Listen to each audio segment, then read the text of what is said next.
अंधकार दो ही तरह के होते हैं, देखिए, एक रात्रि का अंधकार और एक अज्ञान का अंधकार। अज्ञान दो ही तरह के हैं। रात्रि के अंधकार को चाहे आप लाइट जला करके बिता लें, चाहे अंधेरे में बिता लें, ये अंधकार को तो मिट ही जाना है। एक समय आने के बाद इस अंधकार का तो नाश हो ही जाना है।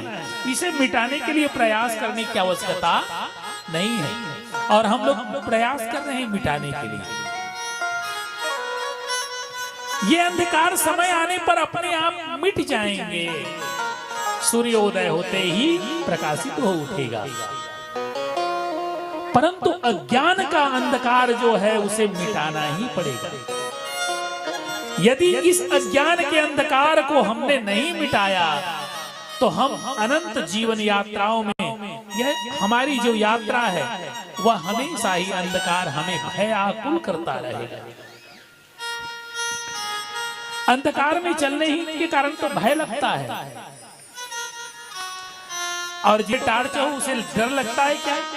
न उसे सांप का डर, न तो उसे बिच्छू का डर, न ही कीट पतंगों का डर, नहीं डर, क्योंकि उनके हाथों में प्रकाश है, और जिनके हाथों में प्रकाश है उसे अंधेरे से भय नहीं है। परंतु जिनके हाथों में कुछ भी नहीं है, केवल अंधकार ही अंधकार है, और विशेषकर यदि बारिश का समय हो जाए तो आदमी तो अपने खाट से भी चल करके बाथरूम तक नहीं जाना चाहता, क्योंकि अंधेरा है, पता नहीं, जैसे ही पांव रखे और पता चला भय लगता।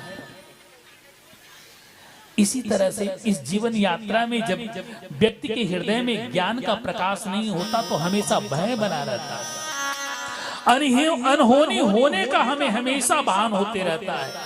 च्युता क्या कथा सारम मम कर्ण रसायन। हमने कथा बहुत सुनी है, परंतु हमें कथा का सारांश बताइए। हमारी जो रसना है, हमारी जो श्रवण इंद्रिय है, उसे सुनने के लिए व्याकुल है। भक्ति ज्ञान विराग आपको विवेको वर्धते महान, माया मोह निराश वैष्णवे क्रियते कथम। हम आपसे जानना चाहते हैं कि भक्ति ज्ञान और वैराग्य के द्वारा विवेक बुद्धि की प्राप्ति हमें कैसे हो? विवेक बुद्धि की प्राप्ति कैसे हो?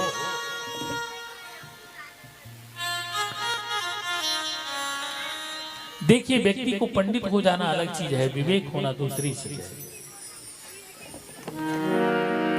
पंडित तो रावण भी था, परंतु विवेक की कमी थी। जीवन के लिए पंडित होना बड़ी बात नहीं है, विवेक जागृत होना चाहिए, और विवेक की उत्पत्ति होती है ज्ञान से, भक्ति से और वैराग्य के द्वारा।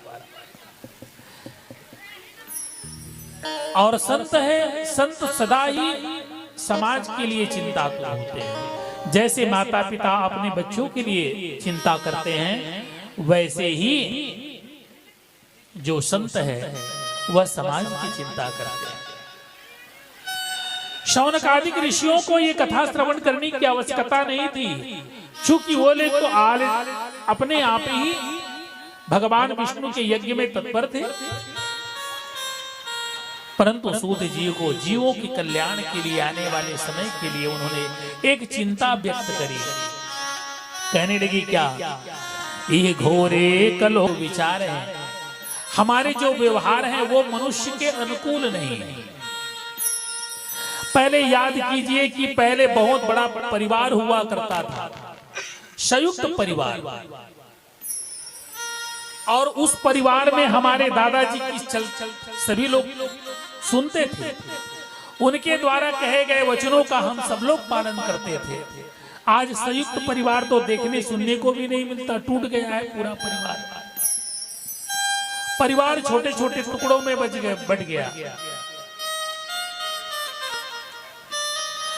दूसरी बात हुआ, परिवार टूट करके अब हम दो और हमारे दो की संसार में आकर के थम गया है, और हम दो और हमारे दो रह करके भी यदि सुखी रहते तब भी कोई बात नहीं है, उतने में भी हम लोगों को संतुष्टि नहीं है। माता पिता यदि किसी काम के लिए यदि बोले तो बच्चा बकवास करने लगता है, बिना बकवास करे बगैर कोई काम करना ही नहीं है। और आज का युग तो ऐसे दौर में हम लोग प्रवेश किए हैं कि बच्चे को कुछ भी बोलो पहला उत्तर आता है ना।